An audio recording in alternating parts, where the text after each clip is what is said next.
ขอบคุณกระใส่สบายดีฐานผู้ชมพ่อกับข้าพเจ้าข้อมูลกระใส่โคตรเก่าโคตรเดิมเพิ่มเติมมือเด้อฐานผู้ชมสิเอาอันนี้ให้เบิ่งโพดโพ่งโม่งแตงออกแท้ออกว่า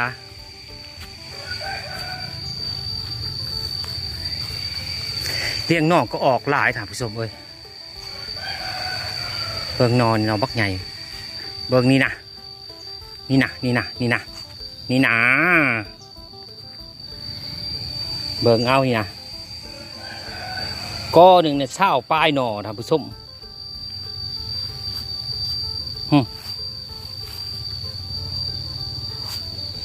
โพดออกก็ออกแท้ออกว่าท่านผู้ชมก็ได้กับพ่อเหลวเบิ่งก้อนนี่กับพ่อเหลว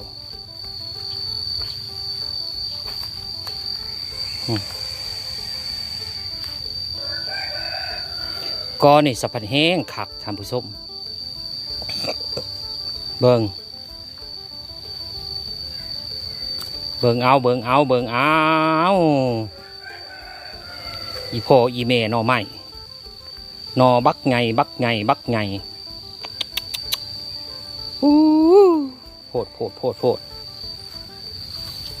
โพดอลีอลอออกก็ออกเทออกว่าออกโง่ออกจ้าเทท่านผู้ชมตายโพดโพ่งโม่งแตงออกจ้าโพดพี่ลึกพี่ลำเบิ่งอ้าวท่านผู้ชมว่าไม่ตังเว้านอจีนนอกิมสุ่งท่านผู้ชมออกก็ออกเทออกว่าออกพี่ลึกพี่โลวันนี้สิตัดขายท่านผู้ชมลูกค้าสั่งเลยสิตัดขายก่อนเราไปรู้นำการเบิ่งว่ามันสิได้จักหมื่นเนาะท่านผู้ชมโมเมนต์แต่เฉพาะตัวนี้ได้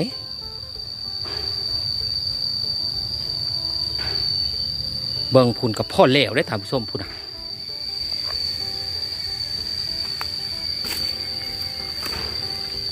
ก็นี่จะเป็นแห้งหน่อใหญ่แท้ใหญ่ว่า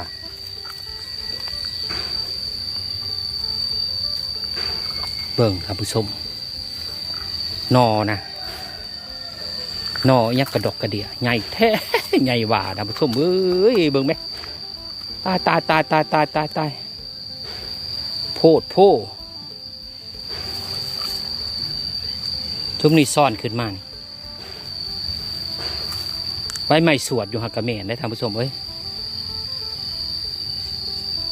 สวดอยู่หันนั้นมีหน่อหน่อยมันได้เบิ่งพี่ยุ่งกับพ่อยุ่งท่านผู้ชมมันหกข้าพเจ้าสร้างมันก็ยังบกแปดมันหกพิลึกพิลำเบิ่งนอนะความใหญ่โพดตายน้องใหม่ยังกระดกกระเดียเคยเห็นออกโง่ออกจ่ากระดกกระเดียหอมใบมันหอมคือกันกับอันใบอันนะท่านผู้ชมคือใบเตยหอมข้าพเจ้าอันสร้างมันนี่นะมันหอมโพดสร้างมันแบบใบมันหอมท่านผู้ชม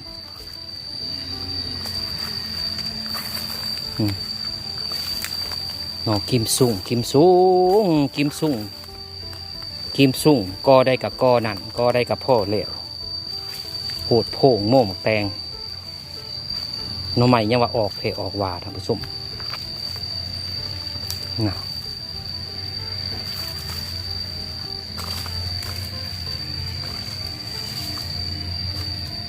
ซ้ำนอไผ่บ้านพี่ลึก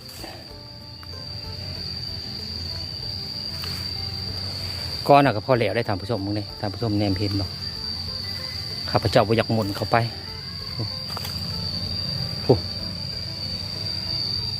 อันนี้เลี้ยงน้องต้นนี้เป็นจงไหวท่านผู้ชมแต่ละก้อนี่บอล ลุด2 หน่อ 3 หน่อท่านผู้ชมมื้อเช้านี่กัดตัดขายแหละอันนี้ก็แม่นคือกันเลี้ยงน้อง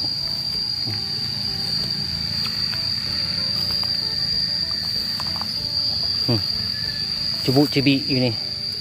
แม่นหมดท่านผู้ชม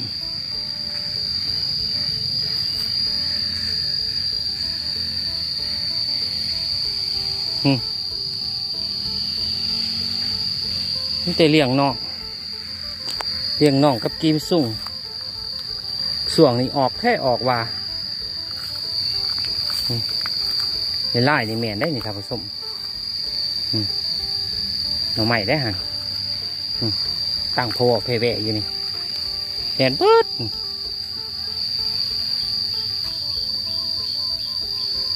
เบิ่งข้าพเจ้าอันตัดออกมาแห้งป่งนี่พ่อแม่นี่เพราะว่าเพเวอยู่นี่ไม่แม่นเมิดเลยนี่นะพี่ลึกอันนี้เป็นเลี้ยงน้องเด้อเฉพาะเลี้ยงน้องเด้อทำผสมสิตัดไปให้เมป่าก่อน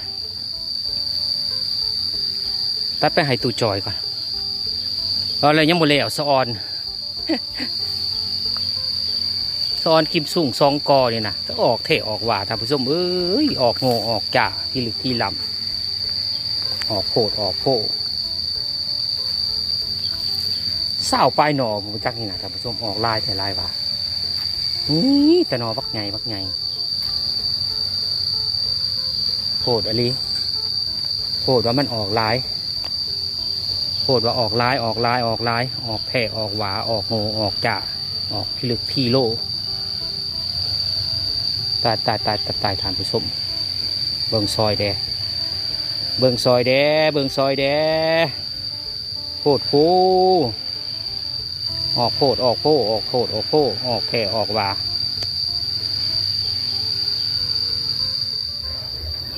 เด้ท่านผู้ชมตัดเอาแต่หน่อยาวๆเด้อหน่อสั่นบ่เอาแต่หน่อยาวๆส่งลูกค้าลูกค้าต้องการแต่หน่อยาวซะดิเบิ่งความยาวความใหญ่พี่ลึกพี่ลำเบิ่งใหญ่กูนะพี่โพดเบิ่งท่านผู้ชมเบิ่งนอนะนอบักใหญ่อยู่ไงโอ้เม่นน้อยโอ้ยโพดอะไรท่านผู้ชมออกอะไรรอออกเทออกว่าเบิ่งไงกูนะซ่อนล่อนอยู่กูนะพี่ลึกพี่ลำกะซีประมาณนี้เนาะขอบใจท่านผู้ชมที่ติดตามตั้งแต่ต้นจนจบส่วนเป็นกำลังใจแก่ข้าพเจ้าในการเหตุการเกษตรและก็เป็นกำลังใจแก่ข้าพเจ้าในการเหตุคลิปโดยการกดไลค์กดแชร์กดติดตามเป็นการส่งเสริมข้าพเจ้าเป็นในตัว